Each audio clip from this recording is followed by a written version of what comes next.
गांव रत्नपुर चारों ओर घने जंगलों से घिरा था।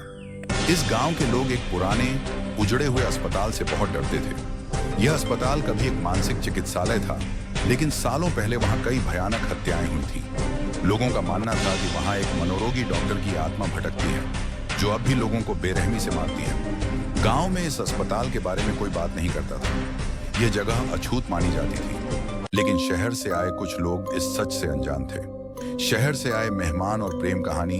शहर से आए चार दोस्त आदित्य, रोहन, सिमी और नेहा गांव के नजदीक घूमने आए थे। वे मस्ती करने के मूड में थे और गांव की कहानियों पर हंस रहे थे। आदित्य और सिमी बचपन के दोस्त थे, लेकिन दोनों के बीच एक अनकही मोहब्बत भी थी। वे दोनों एक दूसरे को पसंद करते थे, लेकिन कभी खुलकर इजहार नहीं कर पाए थे। गांव में घूमते हुए उन्होंने गांव की लड़की माया से दोस्ती कर ली। माया गांव के उस अस्पताल के बारे में सब जानती थी। वह बेहद डरी हुई थी और बार बार आदित्य और उसके दोस्तों को समझा रही थी कि वे वहां न जाएं। कृपया मेरी बात मानो, वहां जाना मौत को बुलाने जैसा है, माया ने कांपती आवाज में कहा। लेकिन रोहन हंस पड़ा। अरे भूत वूत कुछ नहीं होता, ये सब गांव के लोगों की कहानियां हैं। आखिरकार जिद में आकर चारों दोस्त रात के समय अस्पताल की ओर निकल पड़े।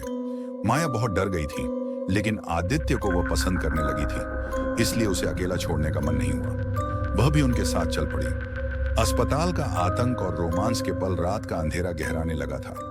पांचों दोस्त जब अस्पताल में घुसे तो उन्हें अजीब सी ठंड महसूस हुई। हवा में सड़ी हुई लाशों जैसी गंध थी, दीवारों पर खून के धब्बे थे और दूर से किसी के हंसने की आवाज आ रही थी। अचानक दरवाजा जोर से बंद हो गया। ये क्या था?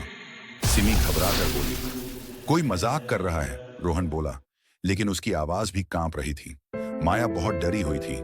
आदित्य ने हल्के से उसका हाथ थाम लिया। मैं तुम्हारे साथ हूं, घबराओ मत। सिमी ने यह देखकर हल्की मुस्कान दी। अरे वाह, आज तो आदित्य रोमांटिक मूड में है। माया हल्के से शर्मा गई, लेकिन अस्पताल के माहौल ने उसका डर फिर जगा दिया। तभी अचानक हवा में एक छाया उभरी। वो मनोरोगी डॉक्टर अविनाश का भूत था। उसकी आंखें जलती हुई लाल थीं और उसके हाथ में एक पुराना जंग लगा चाकू था। उसने हंसते हुए कहा, तुम भी मेरे मरीज बनोगे, हमेशा के लिए। प्रेम और बलिदान भूत ने सबसे पहले रोहन को जकड़ लिया।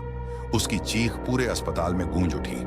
छोड़ दो उसे, माया चीख पड़ी। आदित्य ने तुरंत माया को पीछे किया और खुद आगे बढ़ गया।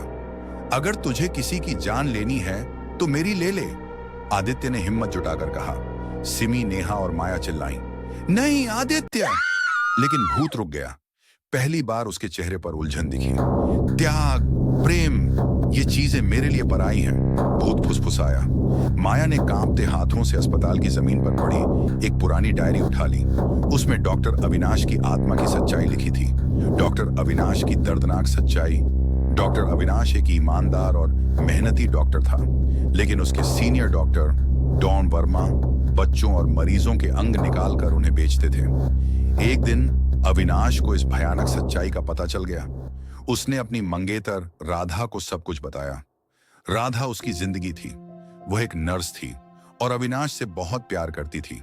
लेकिन जब वर्मा को यह पता चला तो उसने अपने आदमियों के साथ मिलकर राधा के साथ बलात्कार किया और फिर उसकी हत्या कर दी। इसके बाद उसका शरीर काटकर उसके अंग निकाल लिए गए और बेच दिए गए। जब अविनाश को यह पता चला तो उसने डॉन वर्मा का विरोध किया, लेकिन वर्मा ने उसे भी उसी अस्पताल के बेसमेंट में मार दिया।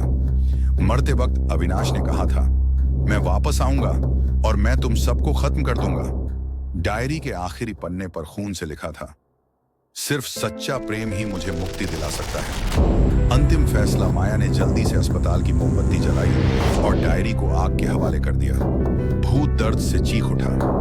उसकी हड्डियों की आवाज गूंज उठी और वह धुएं में बदलने लगा। आदित्य ने माया को जोर से पकड़ लिया। सिमी और नेहा रोने लगी। कुछ ही पलों में भूत गायब हो चुका था।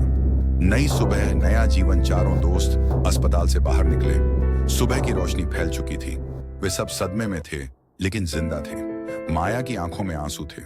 आदित्य ने उसका हाथ थाम लिया और पहली बार अपने दिल की बात कह दी, मैं तुम्हें खोना नहीं चाहता था, मैं तुमसे प्यार करता हूं। माया ने मुस्कुराते हुए कहा, मैं भी। सिमी ने हंसते हुए कहा, अरे वाह, इस हॉरर मूवी के बाद एक लव स्टोरी भी बन गई। उस रात का खौफ अब भी उनकी यादों में था, लेकिन उस खौफ के बीच जन्मी प्रेम कहानी हमेशा के लिए अमर हो गई।